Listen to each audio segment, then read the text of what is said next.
The goal of the video is to demonstrate performance of millimeter wave hybrid antenna array that was elaborated within European project SANSA. It is a key enabling component for self-reconfigurable terrestrial satellite backhaul networks. The antenna array consists of digital and analog part. The beamforming weights were implemented in the analog part using phase shifters and attenuators. The antenna array has 64 radiating antenna elements and 2 RF trains. The goal of this demo is to show that with such an antenna array it is possible to have satellite and terrestrial link that are coexisting at the same frequencies. The measurement setup is distributed among 4 sites that are represented by anechoic chamber with the antenna array prototype, the antenna tower with terrestrial and satellite antennas, and also outdoor site emulating a satellite and a control room with modems and spectrum analyzer. The spectrum analyzer can show signals that are impinging in the tower. These 4 sites will be now shown in the following. Here we are at the tower. Here we can see the terrestrial antenna, which is here, and here is the satellite antenna of the VSAT.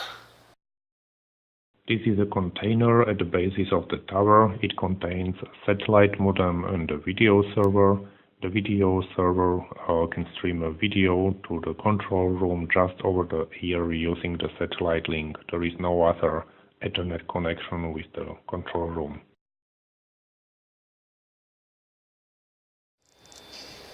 Now I will explain the satellite part, the counterpart that is near the facility to the control room. Here we can see 2 antennas. The small one, it is a receiving antenna that is getting signal at about 29 gigahertz, and this antenna is transmitting 19.5 gigahertz towards the satellite antenna, which is there at the tower. This is actually the satellite downlink, and it is interfered by the terrestrial transmission from the antenna that is here at the top of this building.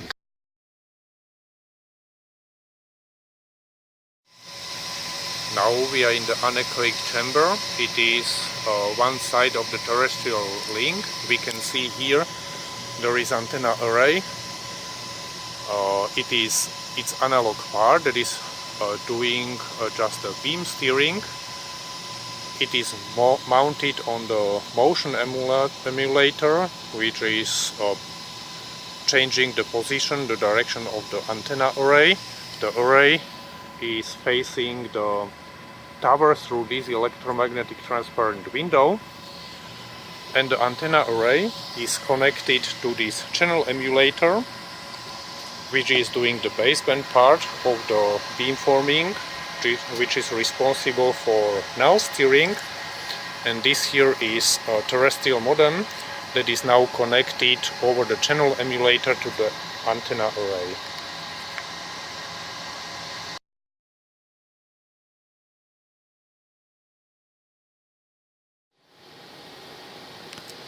Now we are in the control room, where we have a server, this here, which is controlling the spectrum analyzer.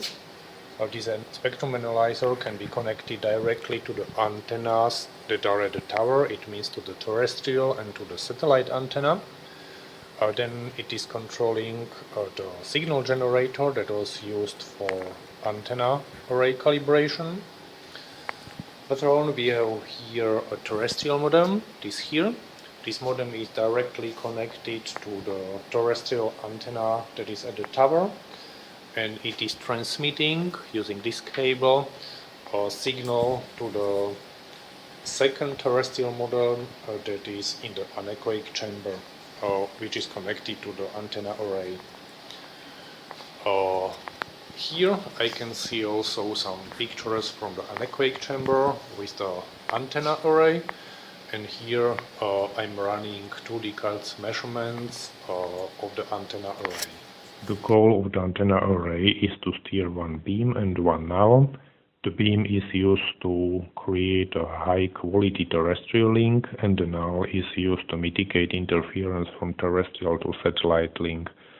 This will be now shown in the upcoming video. The signal that is received at the tower by satellite antenna looks like this. There is no signal. I will show you now how the interference looks like if there is no null steered. This is a spectrum of interference coming from terrestrial transmitting antenna array without null. I will try to establish the link now.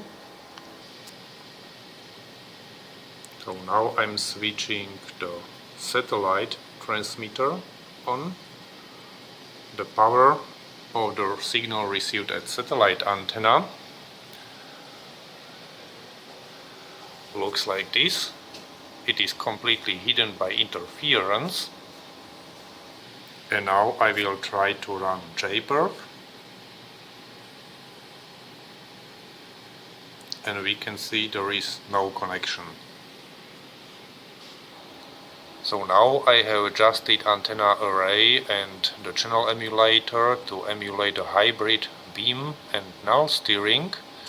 And now we can see spectrum that is received at the satellite antenna. It is only the terrestrial interference, and we can see a deep null at the carrier frequencies. However, this null is quite narrow. At the sides of this band there is still enough interference to interfere with satellite signal. That's why I have changed the symbol rate to have signal that is much narrower in this area where we have a nice null. Now I will switch on the satellite transmitter. So I'm switching the satellite transmitter. We can see now at the spectrum analyzer interference together with the signal from the satellite transmitter, and now I will try to establish again a link using JPerf. So I'm starting JPerf, and now we can see that we have a link and transmission that has about 6 to 9 kilobits per second.